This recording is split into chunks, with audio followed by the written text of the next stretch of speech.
All right, today we're diving into one of the most heartbreaking stories ever written, the tragedy of Fantine. Her story, playing out in 19th century France, is just this incredibly powerful and timeless tale about love, sacrifice, and what poverty can do to a person. So, let's get into it.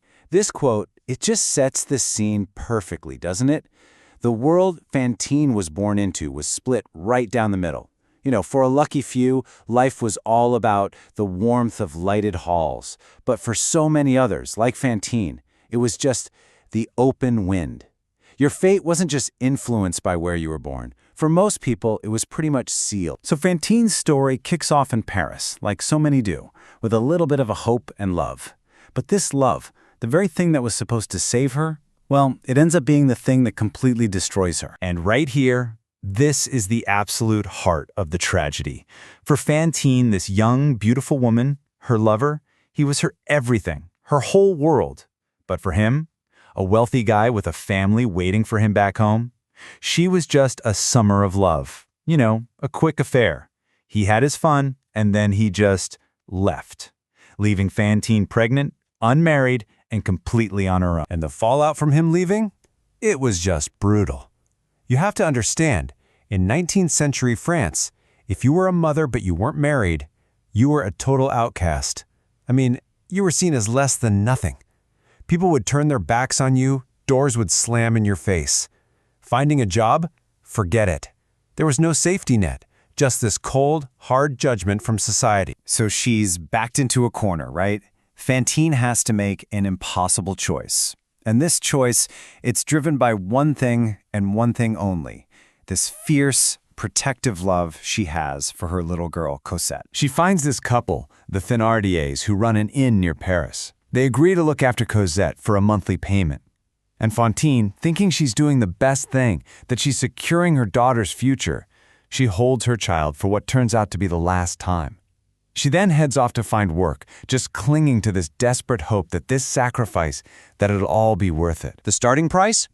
7 francs a month. To Fantine, that sounds doable, right? A small price to pay to keep her daughter safe. What she has no way of knowing is that this is just the first payment in what's going to be a long, cruel campaign of extortion. And for a little while, just for a moment, it looks like things might actually work out. Fantine gets back to her hometown, Montreuil, and she gets a job in a factory. And the owner is this guy, Monsieur Madeleine, who's also the mayor. He's this really well-loved, kind of mysterious figure who's brought a lot of prosperity to the town. So this job, it's not just a paycheck for her. It's a lifeline. But that lifeline, it's about to get severed. We're now heading into this rapid downward spiral, where every single thing Fantine does to try and survive just pushes her deeper and deeper into desperation. This is the real price of survival. It all just collapses in this brutal chain reaction. First, the Thénardiers get greedy. They start demanding more and more money. Then, her big secret that she has a child gets out at the factory, and the other women complain until she's fired. She's thrown out, forced into these awful, low-paying jobs, and her health just starts to go.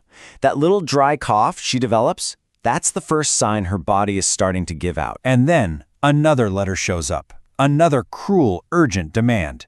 10 francs. Now. For a warm winter dress for Cosette. Now, we know it's a lie, but Fantine doesn't. All she knows is she doesn't have the money, and this letter is about to push her to make a truly terrible sacrifice. She sells the one beautiful thing she has left, her hair. She walks into a barber shop and sells her gorgeous golden hair for 10 francs.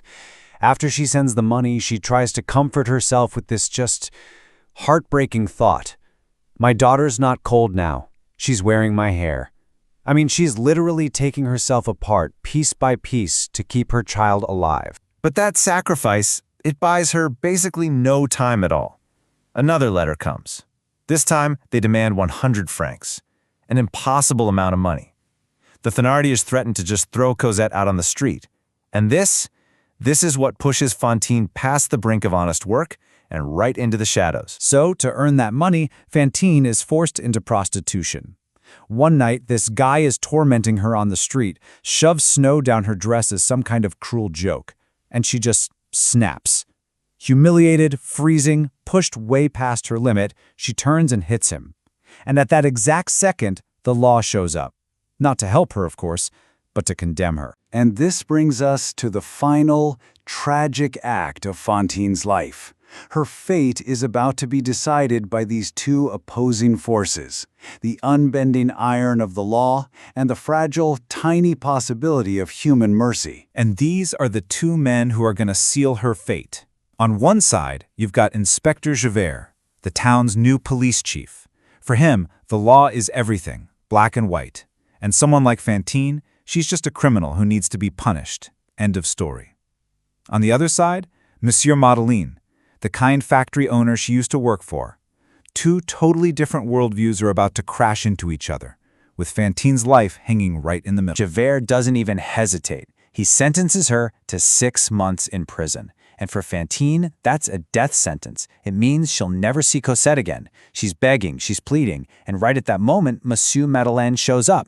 He just calmly tells Javert that he saw the whole thing, that the man started it, and he orders Javert to let her go. But as Madeleine is defending Fantine, Javert is just staring at him, and you can see this flicker of recognition in his eyes.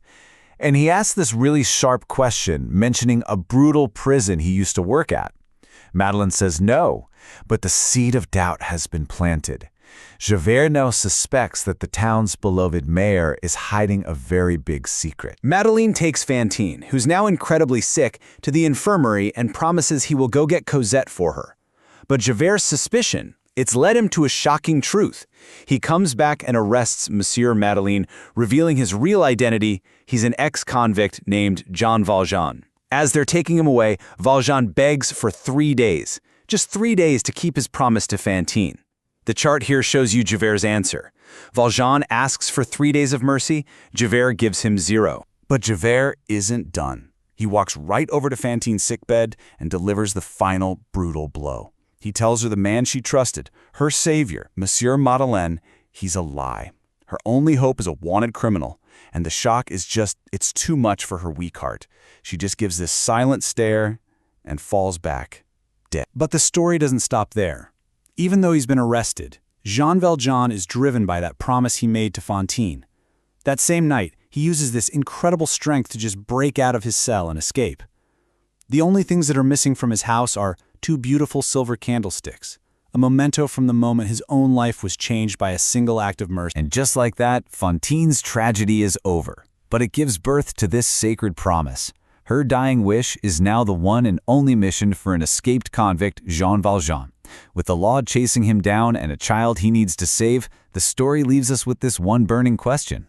Where did he go?